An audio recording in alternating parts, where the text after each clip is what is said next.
I've got a little tip for you. Well, I always have tips, don't I? Anyway, here's today's tip. Today's tip is, and I've briefly touched on this before, but I want you to start doing it if you haven't, which is morning notes. Morning notes is revolutionary. I'll say it again.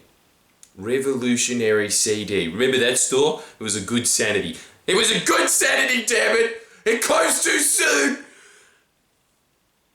Yeah, so. Morning notes. Morning notes. I had to check my notes as well. What was it again? It just says morning notes. Oh yeah, that's right. All you have to do at the beginning of each day, after you've read, after you've meditated, whatever, just after your morning ritual, just encompass it in part of your morning ritual, wherever it seems fit to you. I just want you to write down 3 A4 pages of whatever is on the top of your head. And people say, what do? You just write whatever is on top of your head. If you're just sitting there going, I'm looking at a wall, I'm looking at a wall, I'm looking at a wall, you can just write that for 3 pages. It doesn't matter. It just gives you a snapshot into where your head is at that moment. That's useful. Because I've noticed, because I only started doing it recently, I think maybe about a month ago, maybe now. Anyway, look, I went back into it. I've gone in and out of it throughout my life. Sometimes I just do it because I just, you just go into those points of just being like, I'm busy, according to me, but you're not. But anyway, started doing it again. I do like the fact that you can go and compare morning notes from, say, 7 years ago and then morning notes now and see how you were thinking back then. First of all, I was thinking a lot stupider, but the dumb-duh.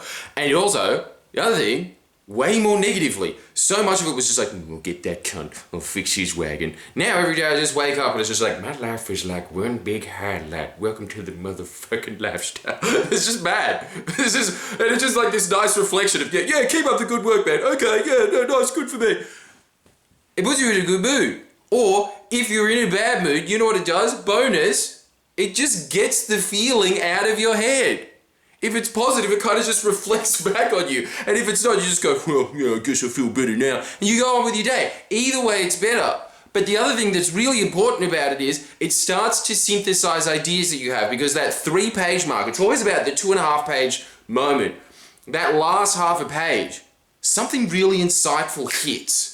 And it could be something that you've just been stewing on for a while and these ideas just start synthesizing together. Or the other thing that happens is you just remember things that you should have applied in your life to now. Either way, it's a positive. There is no downside to doing this. It just sets you up better for the rest of the day. Like, for instance, at the moment I'm reading this book about what really happened in Rwanda. And I want to just do a video on that, but no one will give a shit because it was 20 years ago and people are just like, where the fuck's Rwanda? But anyway, it's pretty Holocaust denial shit actually. But the thing is, like, it's true. But it is. Look, I'm not going to get into it now. It's pretty extreme shit to just say that. I'm just like, the genocide never happened, man. But it wasn't a genocide, it was an invasion. I stand by it. It was an invasion, damn it. But no, look, okay, it's the guy that wrote Manufacturing Consent with Noam Chomsky, Edward Herman. Now I'm going to have to justify myself. Okay, all right, let's just go into this. Look, I'll bring it back in a second. But anyway, I've got to talk about it. I'm just too obsessed with it at the moment. Sorry. You're just going to have to deal with my ramblings, as if you haven't already. If you subscribe to this channel, what else were you expecting?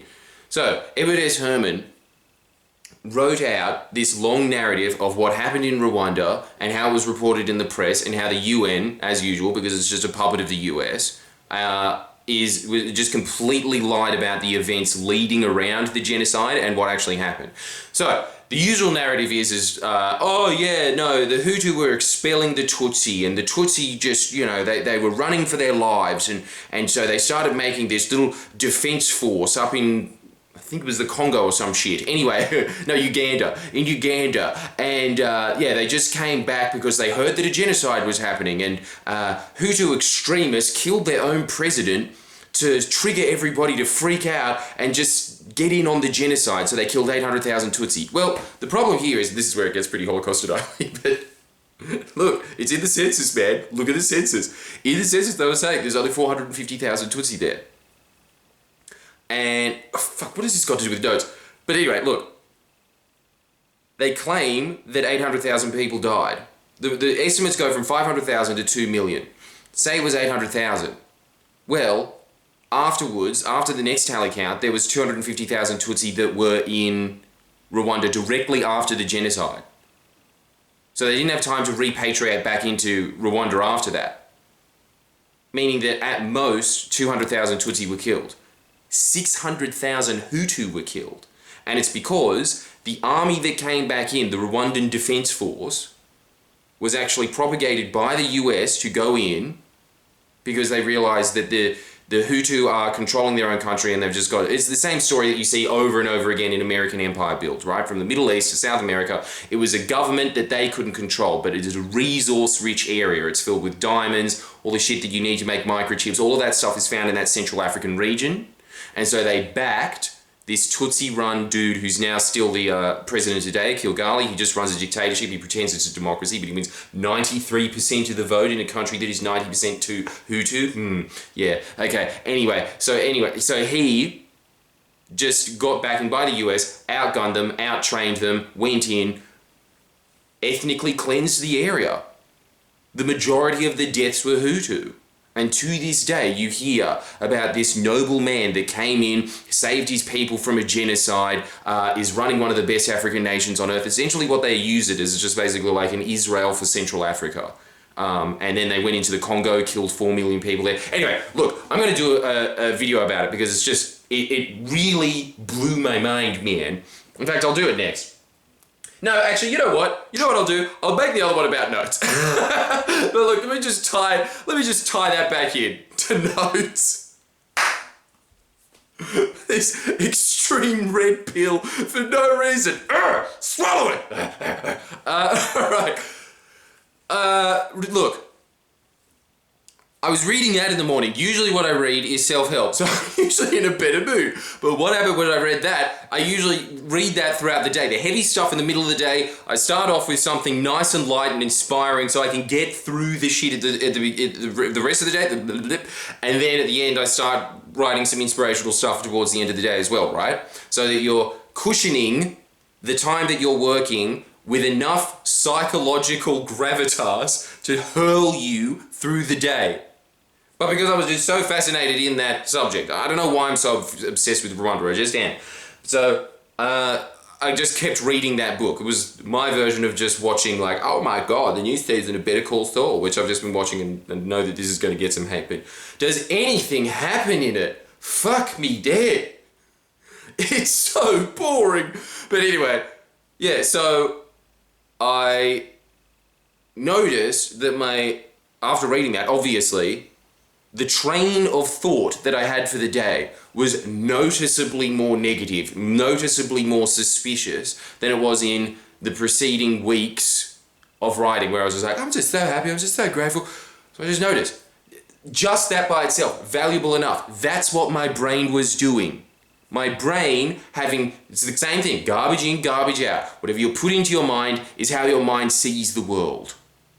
And it's not just, so it starts applying the information that it has to the outside world. It's that same kind of thing of like rose-tinted glasses. That's really how your brain operates. It just sees what it thinks is most important at the time, right? So for the rest of the day, I've been in kind of like a pissed off, agitated mood because it's a heavy way to start the day. To be more effective, I've learned that I need to start the day with something inspirational. I think that you should be doing that as well. So there you go, bonus tip, just out of that, right?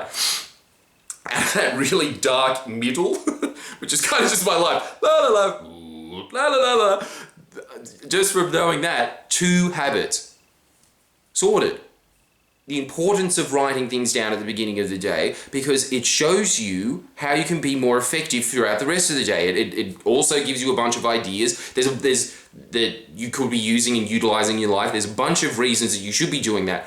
But on top of that, I just learned another habit, right? Start it with something inspirational.